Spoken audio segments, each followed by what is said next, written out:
Well, today we're looking at Paul's time that he spent witnessing in Jerusalem after his 3 different missionary journeys. So you can go ahead and turn over to Acts 21, and we'll get into that in a second.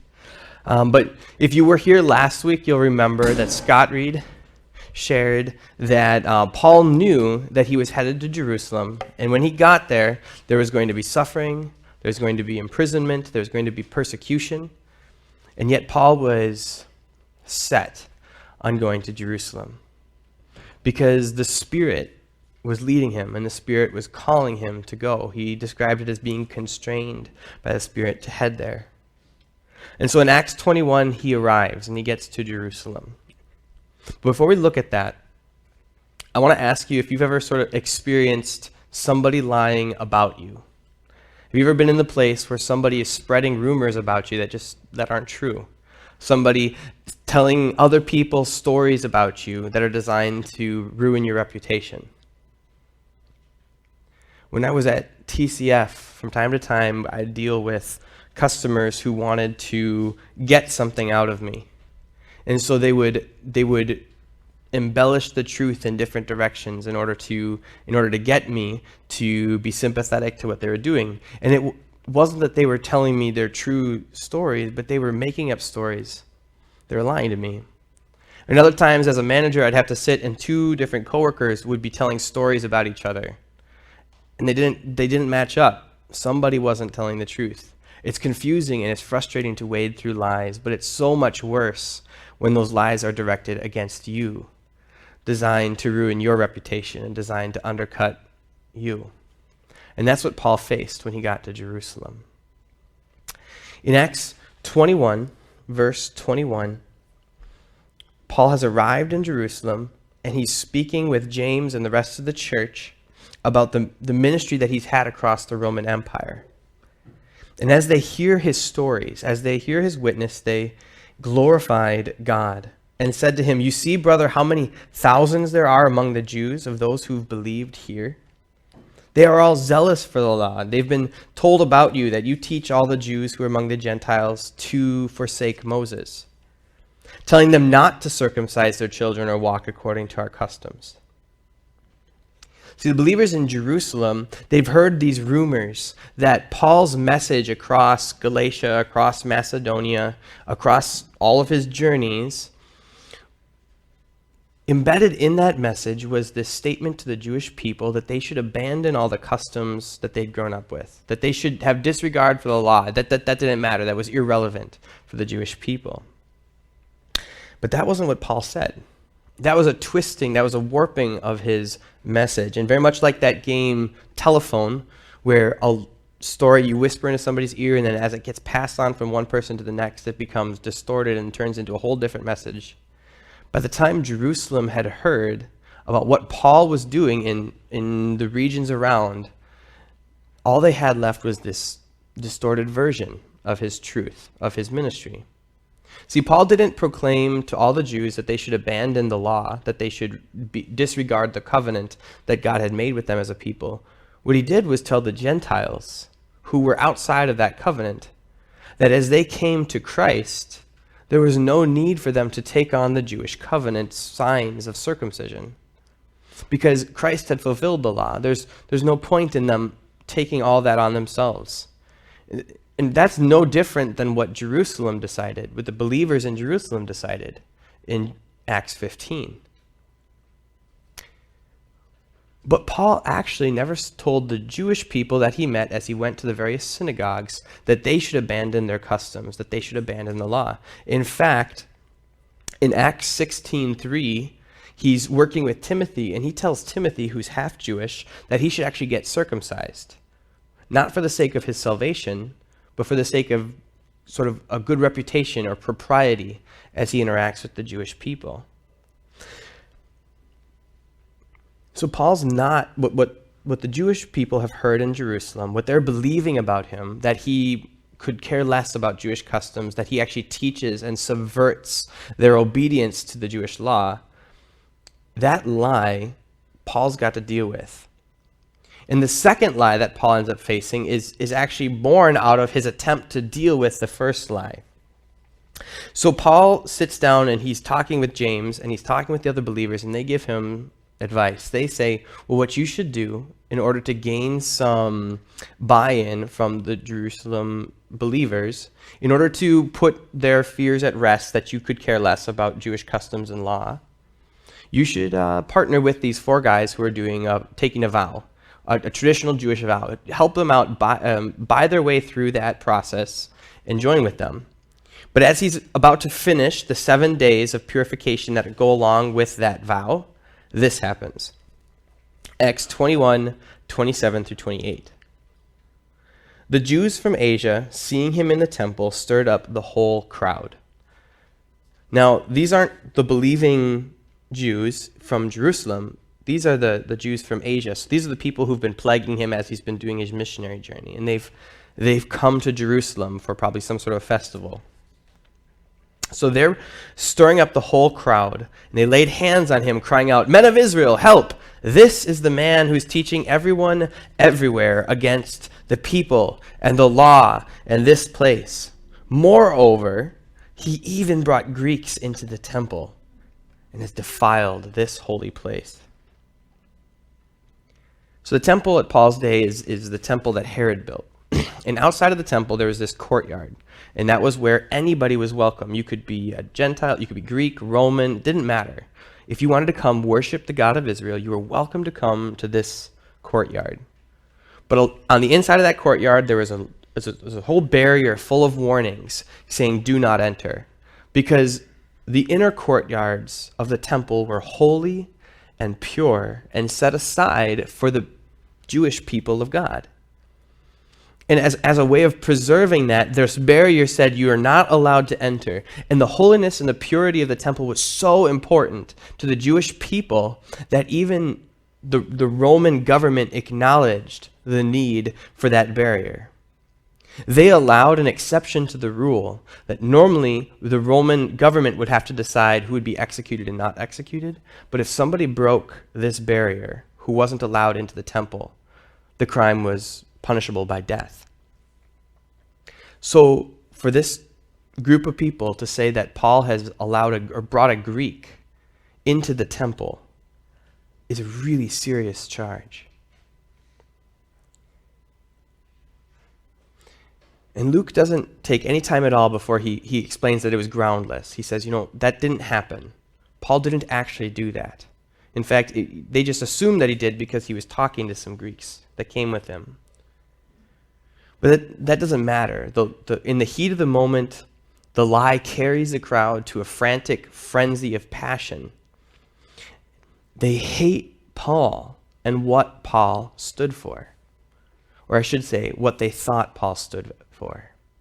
See, Paul was a threat. He was a threat against God's blessing on Israel. Israel at this time, they're hoping and they're looking forward to this day of the Lord, this time when the Messiah will be brought to them, the righteous one will be brought to them from God, and he's going to elevate Israel above all the other nations. All the other nations are going to have to finally yield to the glory of Israel, and they're going to go into this wonderful new reign under God. The whole world acknowledges it. And they're looking forward to that, and they're hoping for that. But if they don't stay holy, and if they don't stay pure, and if instead they follow the paths of their forefathers and ancestors, who took the practices that God had given them in their law, and then kind of squeezed in practices of the Philistines, and then added some things that the Egyptians did, and then went over to the Babylonians and took their customs in, if they marry the laws of God to the different customs of other people, they're going to follow the same path that their forefathers went, which was exile. They're hoping for liberation from Rome, but if they don't stay holy and pure, they're afraid that instead of that liberation, they will find further oppression and exile. And when they hear that Paul brought Greeks into the temple and defiled it, that's all in the back of their mind. This frantic zeal for staying holy and staying pure. So as Paul was carried away from the temple by the Roman tribune, He asks for an opportunity to defend himself, to explain that he is not being faithless, that he is not perverting the law of Israel. He asks for an opportunity to stand up and to speak to his accusers. And we get that in Acts 22. And I'm going to read most of what he says.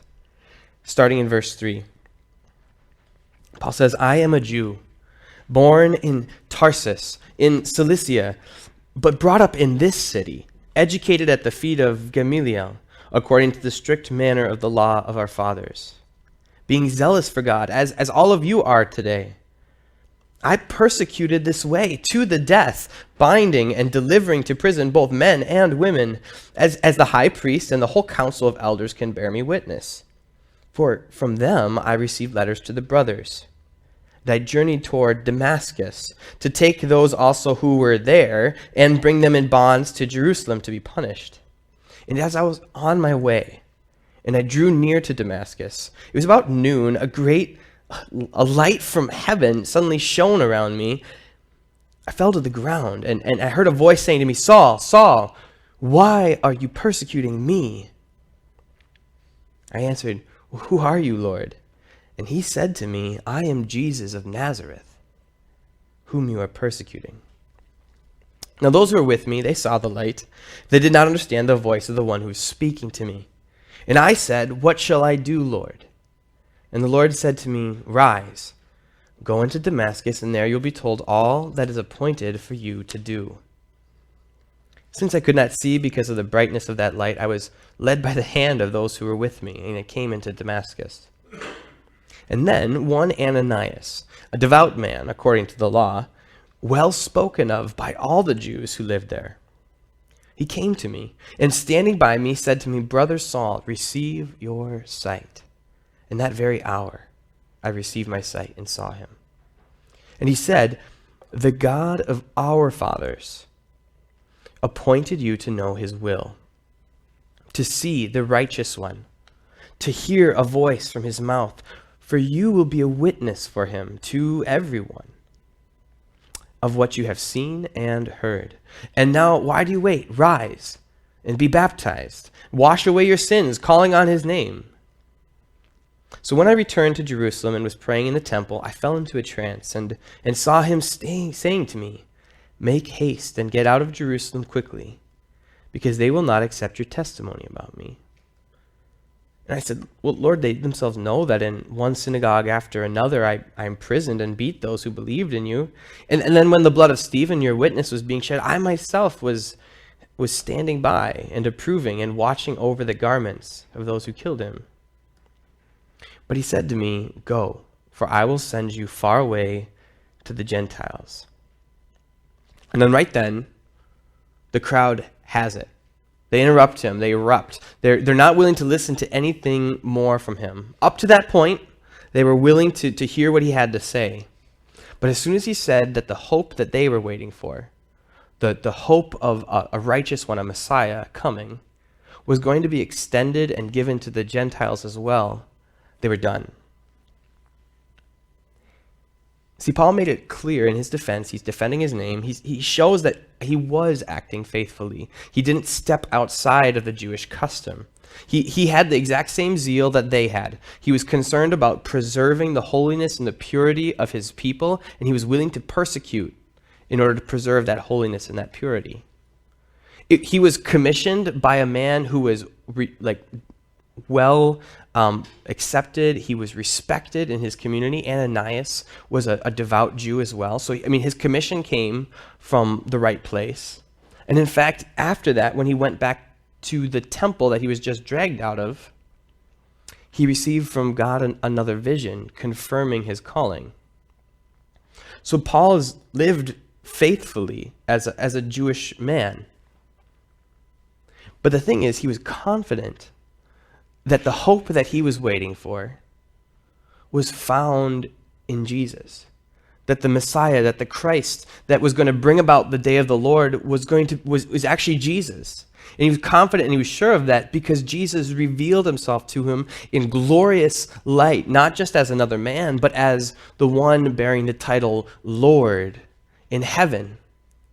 And he didn't just appear to him during his earthly ministry, But Jesus actually waited until after he was raised from the dead. And so the reality of resurrection is implied throughout the whole encounter with Jesus on the way to Damascus. Because he is not dead, he is alive, and he's reigning as king. And so Paul is convinced this is the hope that Israel's been waiting for. The day of the Lord is going to come about as Jesus, Messiah, leads us as we submit to him and we do what he says. And he has said, go to the Gentiles. And that's where it all breaks down for the Jewish people. Because they're willing to hear that the Messiah has come. They're even willing to take that there is some sort of vision that's going to bring them into like a next level of listening to what God's saying. But as soon as they hear that the hope that they've been waiting for is going to be offered to other people, they say, that's not the hope that we want. They look at that and they say, we don't want to be treated as equals with the Gentile people. We want to be above them. We want to have our class system where we're at the top and they're underneath us. And we refuse to accept what you say. So the Roman commander pulls Paul aside, keeping him in chains until his trial. And when Paul is finally tried before the tribune and the Jewish council, he again states that he's been living in good conscience before God as a Jewish man. That he hasn't done anything wrong, that he hasn't defamed the customs or the laws that God gave to his people. And then he condenses his whole defense into a belief in the hope and the resurrection of the dead in Acts 23:6. And he's not just being sarcastic, he's not just trying to be divisive and get the Pharisees and the Sadducees to fight with each other. Because in subsequent trials that we're going to cover in weeks to come, he actually expands and he says, I'm on trial for the hope of the resurrection. He explains what he means by that. But today what we can see, what his summation, is that he's being rejected by Israel because he's found the hope that Israel longed for in the resurrection of Jesus. Jesus being the risen king. Jesus being the one who revealed himself on the way to Damascus. Paul is accused of abandoning and distorting the law, putting in jeopardy Israel's hopes, putting in jeopardy their messianic hopes. But in the end, it's actually the fact that because of the messianic hope that Paul has found in Jesus, that Paul's actually fulfilling the role of Israel. He's being faithful to what Israel was called to be a blessing to the nations. That goes all the way back to the Abrahamic covenant. And he's doing that under the command of Christ. Just like his Lord, just a few years earlier, Paul was led by the Spirit to go to Jerusalem. And when he got to Jerusalem, he was falsely tried. Trumped up charges were thrown against him, just like they were against Jesus.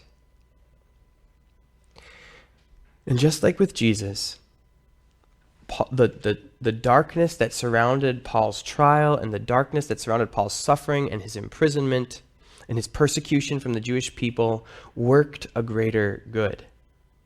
For Jesus, as he received the execution and the crucifixion from the Jewish council, that worked a gospel that could be sent to all people. It worked a salvation that could be offered to all people, a substitutionary sacrifice that could be offered to anyone. And then through Paul's trial and his judgment from the Jewish people, that message, that gospel, was sent to Caesarea. And then from Caesarea, he was sent on his way to Rome. From Rome, it spread across the empire and it went into and infiltrated all of Europe. And then from Europe, it traveled across the Atlantic Sea and it eventually came to Minnesota and it came to us. See, God was doing something in Paul's mirroring Jesus' suffering. Paul walked the same type of path that Jesus walked. He partnered with Jesus, and because of that, and he had this same goal in mind of bringing the gospel to the people who needed it, his life ended up looking like Jesus. From his journey to Jerusalem and from his journey from Jerusalem. Here's kind of what Paul says about his sufferings in Colossians 1:24 through 27. And I got a slight rephrase in here to help us sort of translate the meaning. In Colossians 1:24, now I rejoice in my sufferings for your sake. In my flesh, I'm partnering with Christ's afflictions for the sake of his body, that is the church, to make the word of God fully known. The mystery hidden for ages and generations, but now revealed to his saints. To them, God chose to make known how great among the Gentiles are the riches of the glory of this mystery. This mystery is Christ in you, the hope of glory.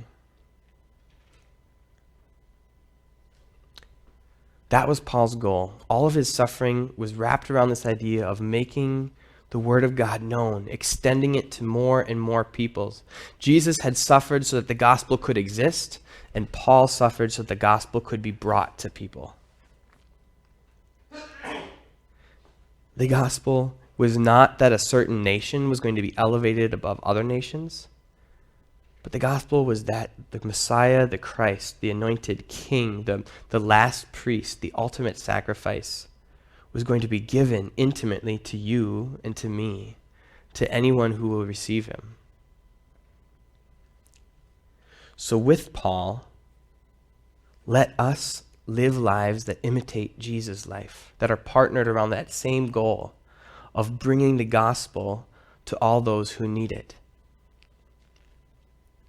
May our lives look like reenactments of Jesus if necessary, whether it be his suffering for the sake of other people hearing and knowing the gospel, whether it be repeatedly loving after rejection after rejection after rejection, like Paul in the Jewish synagogues and eventually in Jerusalem, or whether it simply just be our willingness to submit and yield to the Spirit's direction to call us and to go different places, or to go to different friends and family members.